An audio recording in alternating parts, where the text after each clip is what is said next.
Assalamualaikum warahmatullahi wabarakatuh. Perkenalkan, nama saya Aditya Kayhan Pusatama dengan NIM 23051204069. Saat ini ingin menjelaskan bagaimana cara menggunakan terminal GNU Linux pada sistem operasi Ubuntu. Kita dapat mengakses terminal pada Ubuntu menggunakan shortcut Ctrl-Alt-T. Pertama-tama, setelah kita membuka terminal kita, alangkah baiknya kita memeriksa versi bash kita. Kita dapat memeriksa versi bash pada terminal menggunakan perintah sebagai berikut.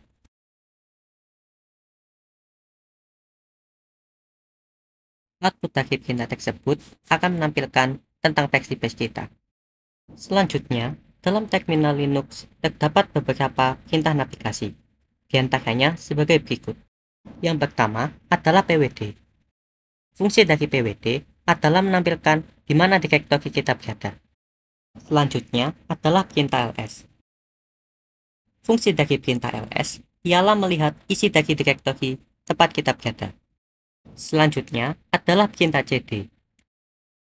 Fungsi dari perintah cd adalah berpindah direktori. Di sini, saya ingin berpindah pada direktori folder test. Maka, saya dapat menambahkan nama direktori tersebut pada perintah saya. Bisa dilihat bahwa tempat saya berada sudah berpindah pada folder test. Jika saya menggunakan perintah ls, maka akan menunjukkan apa yang ada di dalam direktori tersebut.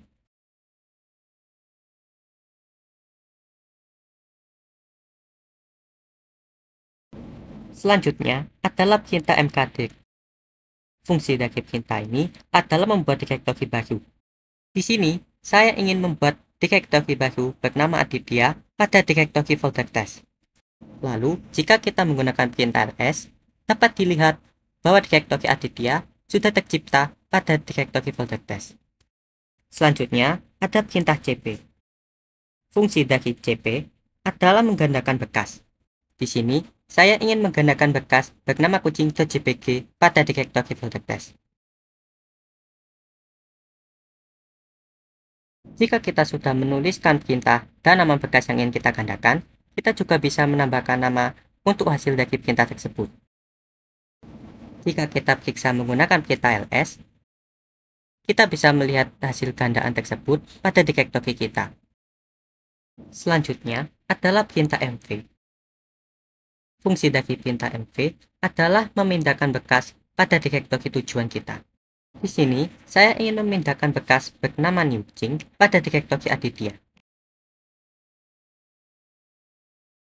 Lalu, dapat dilihat bahwa folder newching sudah berpindah ke direktori Aditya. Selanjutnya adalah perintah rm atau remove. Perintah ini berfungsi untuk menghapus sebuah bekas. Di sini, saya ingin menghapus sebuah bekas bernama kucing.jpg pada direktori folder test. Lalu, jika kita periksa menggunakan perintah ls, maka bisa dilihat bahwa bekas tersebut sudah terhapus dari direktori folder test.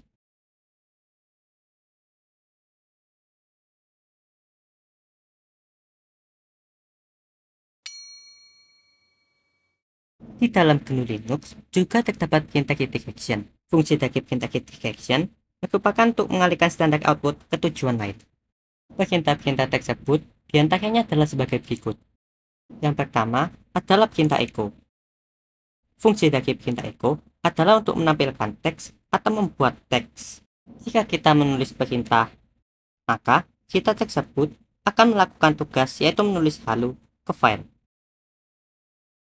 Kita lihat menggunakan perintah ls, maka bisa dilihat bahwa bekas bernama teks sudah tercipta pada direktori folder test. Selanjutnya adalah perintah yang bernama get. Fungsi dari perintah ini adalah untuk menampilkan isi dari bekas bertipe .txt. Bisa kita lihat dari perintah tersebut akan menampilkan isi dari bekas yang sudah kita buat sebelumnya. Selanjutnya, kita juga bisa menulis kalimat pada baris baru dengan menambahkan dua tanda besar pada perintah echo.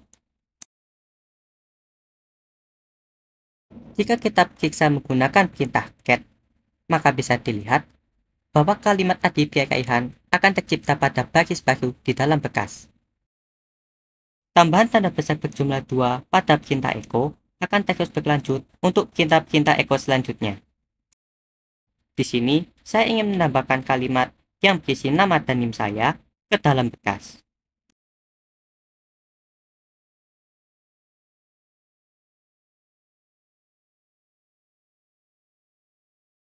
Jika kita periksa menggunakan perintah get, bisa dilihat bahwa nama dan NIM saya akan ditambahkan pada bagian selanjutnya di dalam berkas tersebut.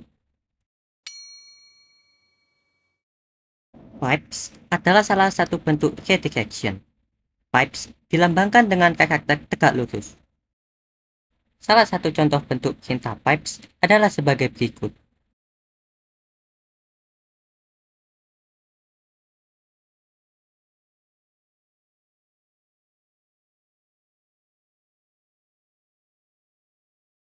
Perintah tersebut akan mengalihkan output dari perintah get ke perintah grep yang akan mengambil setiap baris yang mengandung kata aditya, kemudian mengeluarkannya di terminal. Selanjutnya, semua perintah sebelumnya dapat dibaca manualnya dengan menggunakan perintah man, lalu nama perintahnya. Bisa kita lihat bahwa hasil dari perintah man grep adalah untuk menampilkan manual untuk perintah grep.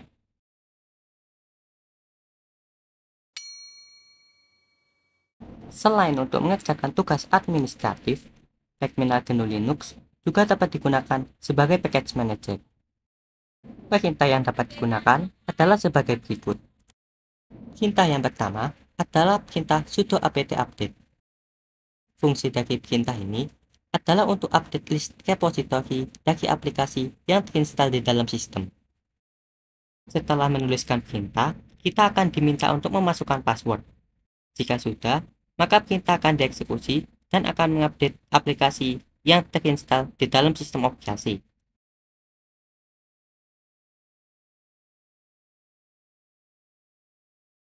Selanjutnya adalah perintah sudo apt upgrade. Fungsi dari perintah ini adalah untuk install update untuk aplikasi yang terinstall di sistem.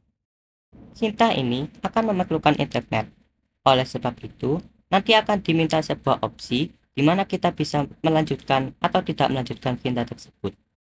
Jika kita memilih opsi ya atau y, maka perintah tersebut akan langsung dieksekusi dan memulai update pada aplikasi yang terinstall pada sistem kita.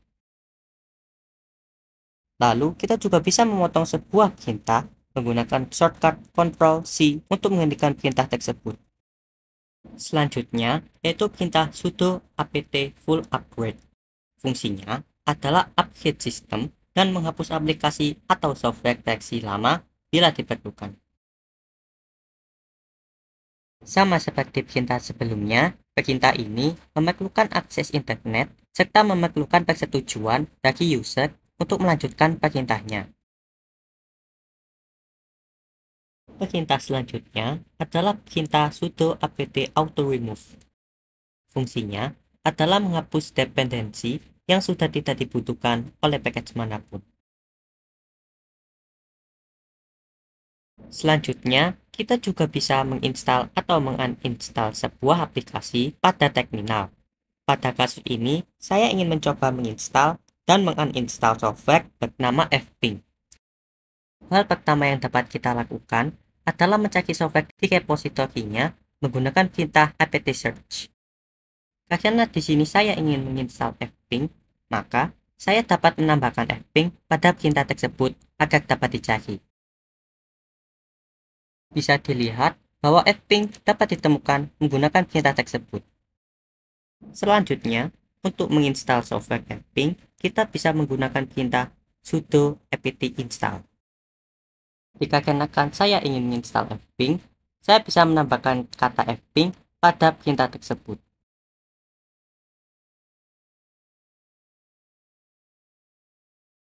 Bisa dilihat dari hasil eksekusi perintah tersebut bahwa fping telah terinstall pada sistem device kita. Selanjutnya, jika kita ingin menguninstall suatu software dari sistem kita, maka kita bisa menggunakan perintah yaitu sudo apt remove. Untuk menguninstall fping pada sistem kita bisa menambahkan nama software tersebut pada perintah kita. Jika kita menyetujui penghapusan software tersebut, maka kita akan dieksekusi dan dapat dilihat bahwa Apping telah terinstall dari sistem kita. Terminal GNU Linux juga dapat digunakan sebagai media untuk membuat partisi. Untuk membuat partisi di dalam Ubuntu, kita harus melakukan beberapa langkah. Di antaranya adalah sebagai berikut. Kita akan membuat sebuah partisi dari disk baru. Oleh sebab itu, kita harus memiliki hard disk atau membuat hard disk di VirtualBox untuk menjadi wadah untuk partisi yang akan kita buat. Di sini, saya sudah menciptakan sebuah hard disk baru dengan ukuran 5 GB. Selanjutnya, kita bisa mengecek apakah disk terdeteksi dengan menggunakan perintah lsblk. Bisa dilihat bahwa disk yang sudah saya buat sebelumnya dengan ukuran 5 GB dinamakan dengan SDC. Apabila kita menambahkan flag strip F pada perintah lsblk, maka file sistem akan ditampilkan sebagai output dari perintah tersebut. Sebagai konteks, setiap perangkat kerjas yang terhubung akan masuk dalam folder /dev yang berarti device. Ini dapat dicek menggunakan perintah ls.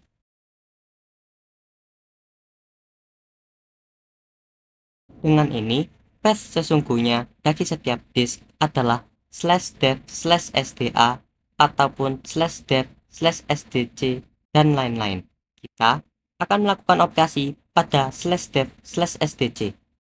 Pertama, kita harus membuat tabel partisi GPP untuk /dev/sdc dengan perintah sebagai berikut.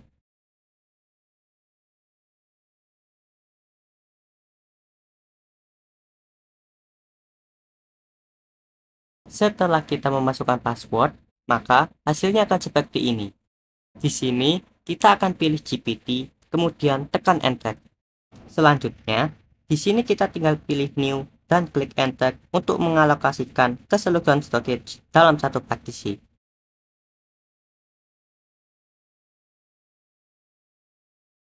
Untuk menerapkan hasil pemartisian kita pilih opsi Write, kemudian ketik Yes dan tekan Enter.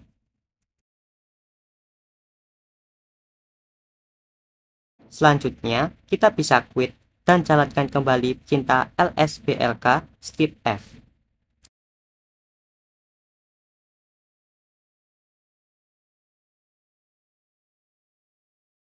Kita bisa melihat ada SDC1 di bawah SDC. Ini menandakan bahwa partisi telah dibuat. Namun, partisi ini masih belum bisa kita gunakan karena belum memiliki file system. Setelah dibuat, partisi harus diformat dengan file system tertentu agar bisa dilakukan proses baca tulis. Kali ini, kita akan menggunakan file system paling umum yaitu ext4. Untuk cintanya adalah sebagai berikut.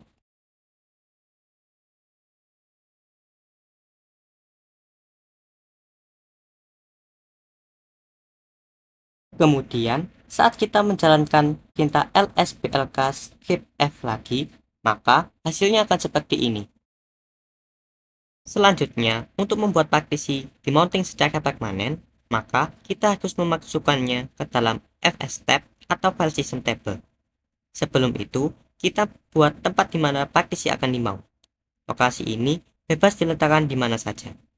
Namun, di sini saya akan menggunakan folder home sebagai lokasi tujuannya.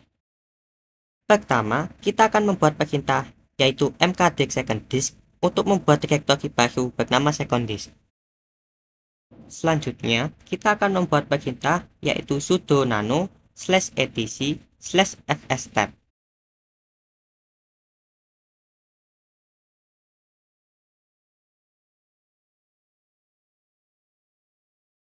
Lalu, setelah kita enter dan menampilkan seperti ini, selanjutnya kita tambahkan baris ini di baris terakhir.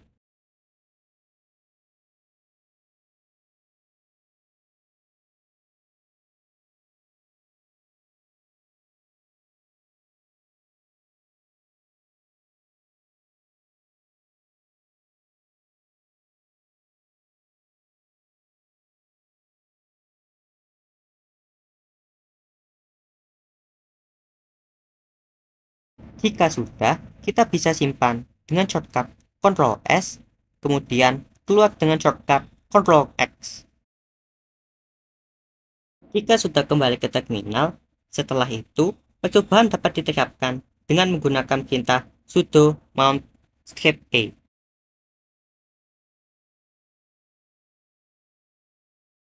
Lalu setelahnya, jika kita periksa menggunakan perintah lsblk script F, maka segala penambahan file /etc/fstab akan diterapkan. Lalu setelahnya, apabila sistem di restart, maka partisi ini akan tetap ada.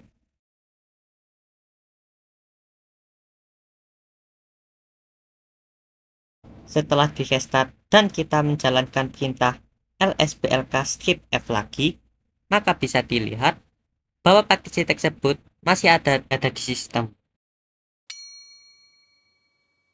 Di dalam Ubuntu, kita juga bisa membuat user baru menggunakan terminal.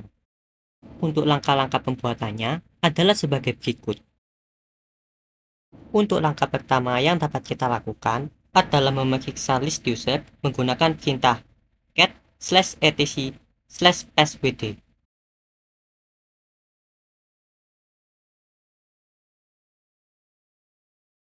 Bisa dilihat bahwa hasil dari perintah tersebut akan menunjukkan list user pada sistem kita.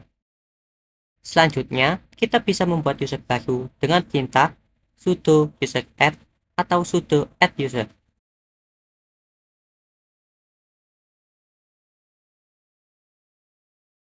Setelah memasukkan perintah, kita akan diminta untuk memasukkan password kita. Jika sudah, maka kita akan dieksekusi dan di sini kita akan diminta untuk memasukkan password untuk user tersebut serta informasi-informasi lainnya.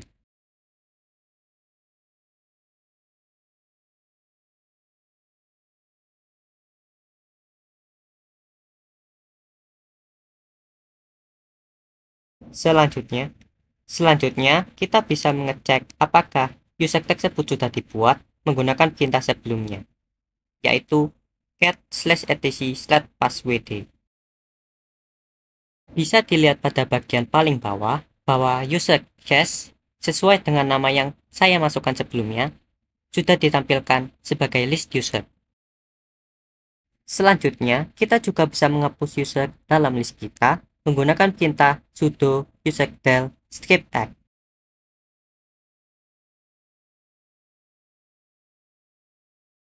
Setelah kita enter, maka akan muncul seperti yang di layar dan data dari user tersebut akan dihapus. Lalu, jika kita mengeceknya menggunakan perintah list user sebelumnya, bisa dilihat bahwa user bernama cache yang tadi kita ingin hapus sudah tidak berada pada list. Sekian dari saya, mohon maaf bila ada salah kata atau salah penyampaian. Wassalamualaikum warahmatullahi wabarakatuh.